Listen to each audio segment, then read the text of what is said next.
15 ଫେବୃଆରୀ 2026 ମହାଶିବରାତ୍ରି ଦିନ ବିବାହିତା ମହିଳାମାନେ ଭୁଲରେ ବି ଏହି ତିନୋଟି ଭୁଲ କରନ୍ତୁ ନାହିଁ। ନାହିଁ ତ ପୁରା ଜୀବନ ବର୍ବାଦ ହୋଇଯିବ। ସବୁଦିନ ପାଇଁ ଆପଣଙ୍କ ଜୀବନର ସୁଖ ସମୃଦ୍ଧି ଦୂର ହୋଇଯିବ। ଆପଣମାନେ ପ୍ରାୟ ଦେଖିଥିବେ କି ବିବାହିତା ମହିଳାମାନେ, ପୁରୁଷମାନେ ଏବଂ କୁଆଁରୀ କନ୍ୟାମାନେ ଶିବଲିଙ୍ଗ ଉପରେ ଜଳ ଅର୍ପଣ କରିଥାନ୍ତି। ବେଲପତ୍ର, ଦୁଦୁରା ଫଳ ଓ ଋତୁ ଫଳ ବି ଚଢ଼ାଇଥାନ୍ତି।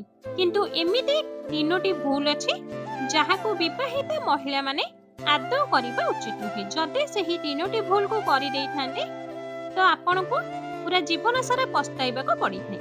ତେବେ କ'ଣ ସେହି ତିନୋଟି ଭୁଲ? ଆସନ୍ତୁ ଜାଣିବା।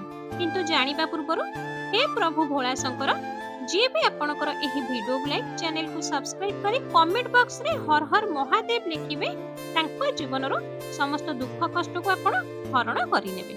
ନମ୍ବର 1, ମାନ୍ୟତା ଅଛି କି ମହାଦେବ କଳା ରଙ୍ଗ ଠାରୁ ଦୂରେଇ ରହିଥାନ୍ତି। ଏଥିପାଇଁ ମହିଳାମାନେ, ଖାସ କରି ବିବାହିତା ମହିଳାମାନେ କଳା ରଙ୍ଗର ବା ନୀଳ ରଙ୍ଗର କିମ୍ବା ପୁରା ଧଳା ରଙ୍ଗର କପଡ଼ା ଏହି ଦିନ ପିନ୍ଧିବେ ନାହିଁ।